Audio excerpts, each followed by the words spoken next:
Today, I wanted to talk about, actually ask you a question. Now, I know you can't answer me, so I want you to think about this.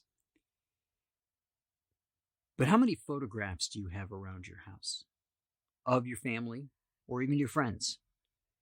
Are they 8 by 10s? Are they wall art? Are they in an album? How many of them are of you? Do you celebrate milestones in your life with photographs, for example? Now, there can be many reasons why people don't have photographs in their home. For example,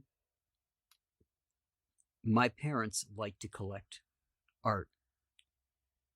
Not big, fancy, expensive stuff, but things that were made by local artists. And we had those hanging on the wall. Yet after my mother and father had passed, I found that there was a photograph of their wedding tucked away in the closet. I don't ever remember seeing that out. Now, we changed houses, so it's possible it was at the previous house. We came up to Vermont when I was entering high school. So it's possible it got packed and just never got put out, but I don't ever remember seeing it. And it was a little 8 by 10 and very, very old. My father was born in 17, my mother was born in 20, so they were very old pictures, probably around the 40s. But that was what they had. Other than having slides, which they did take pictures of where they were and things, and put them into slide format, all we had on our walls was art. Now, it's not something I ever questioned at the time, but the question would come, why? Now, I know for some people it's going to be, well, it's expensive. Well, okay. Why is that a problem? Are you concerned that you have to have the money up front?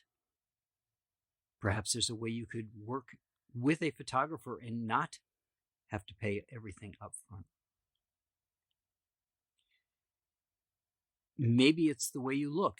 I had a friend who recently told me that, oh no, they can't have photographs done yet. Yet can turn into never very easily. So the question I have is, well, why? What are you waiting for? Even if the photo isn't for yourself, even if it's to give to a loved one, why are you waiting? What is the root why? So don't just go with a simple, well, it's expensive. Why is that a problem? Well, I'm not sure that my job is stable right now. Why is that? Keep going until you can find a bottom, if you will. It's very easy in a superficial world to just go with the top level. If you watch any media at all and they're asking somebody a question, you'll notice that a lot of times they just stop at whatever answer they get. It's very rare that you see them say, wait a minute, wait, that's not a good answer, and drill down. So we're raised in a society currently where things are just said on a superficial level without any real depth to or thought to the underlying issue. And part of that, I believe, is social media based, but part of it goes back to text messaging. How many times do you expect an immediate response on a text? Or the media itself has a fixed amount of time in which to do their segments, right? They come in, they do their segment, there's a commercial, they do a segment, there's a commercial, they do a segment. They have a limited amount of time in traditional media to get things done. And I don't think that gives itself well to the thought of what's going on. You're asked a question and you come back with an immediate response because you feel you have to, rather than, that's an interesting question. Let me think about it for a moment or two. Let me give a more in-depth answer than would be suggested by just a simple, well, let me just answer this question right now type of response. And I think that happens in a lot of things in our lives. So what I'm asking you to do is to actually drill down and see what it is that would prevent you. Let's say, for example, because we're going into New Year's soon, I know I usually put a time on these podcasts, but New Year's is coming up. People are going to be making New Year's resolutions, and a lot of people are going to say, I want to go work out. Okay? Well, what if you recorded that journey? It does two things. First, it lets you see your progress from an outside perspective, right? You see yourself in the mirror every single day, but to have a picture of what you look like when you start and a picture of what you look like in a month or 2 months or every quarter, so that you can compare what I looked like then versus what I look like now, gives you some validation that you're on the right path, or shows that you need to do something different.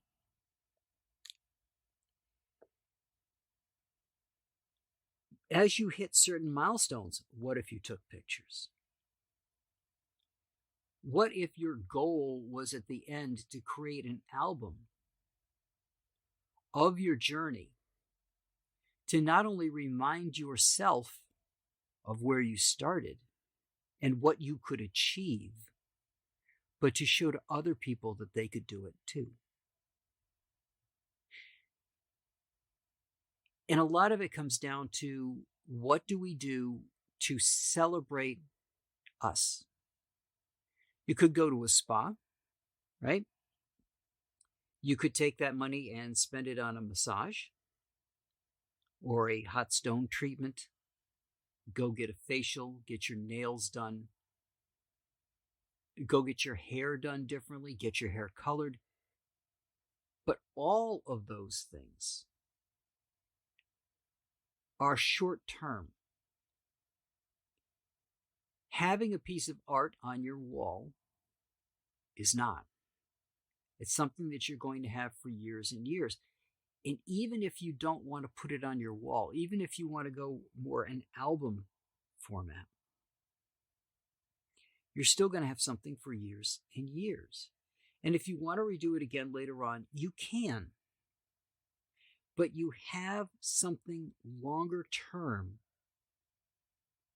than just something as simple as a massage or a spa day.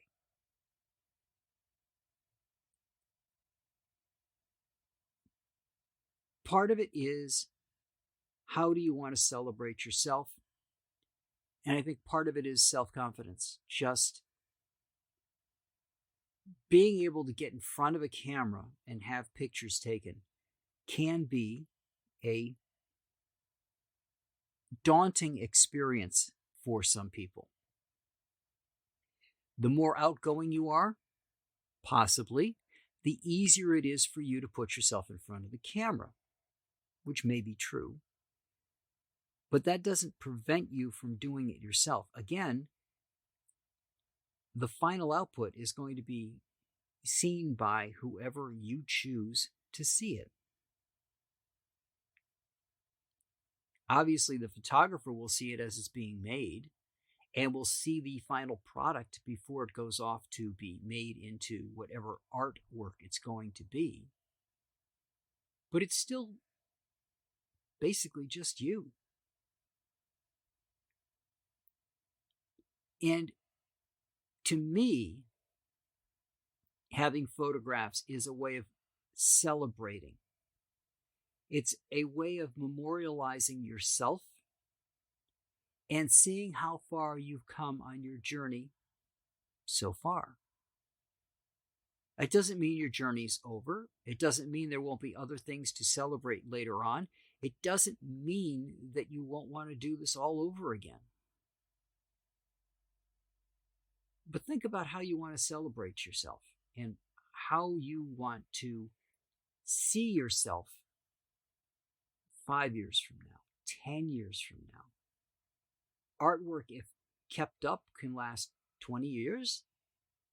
So you're going to have this to look back on 20 years from now. If it's an album and the album is put away, it could last a lot longer than that. From the perspective that it's usually things like sunlight that fade things, or humidity that might work away at the coloring. That picture that my folks had from the 40s needed to be restored. But let's think about this. I found that, we'll say 2020, 80 years approximately after it was taken, and it was still a viable photograph, allowing me to see what they looked like on their wedding day. True, I needed to fix it a little bit, but considering the image itself, I'm not 100% sure that it wasn't the quality of the original photograph that I was having a problem with, and not what time had done to it.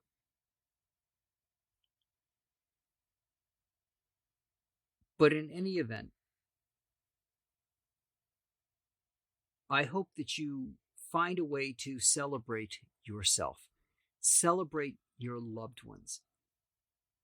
Maybe you take a series of photographs that were taken over several Christmases or several Thanksgivings with all the family gathered together, and put it together in an album and give it to your parents. Whatever you want to do to celebrate yourself, or to give that bit of celebration and love to somebody else, why don't you do it? And that's the question I got for you this week.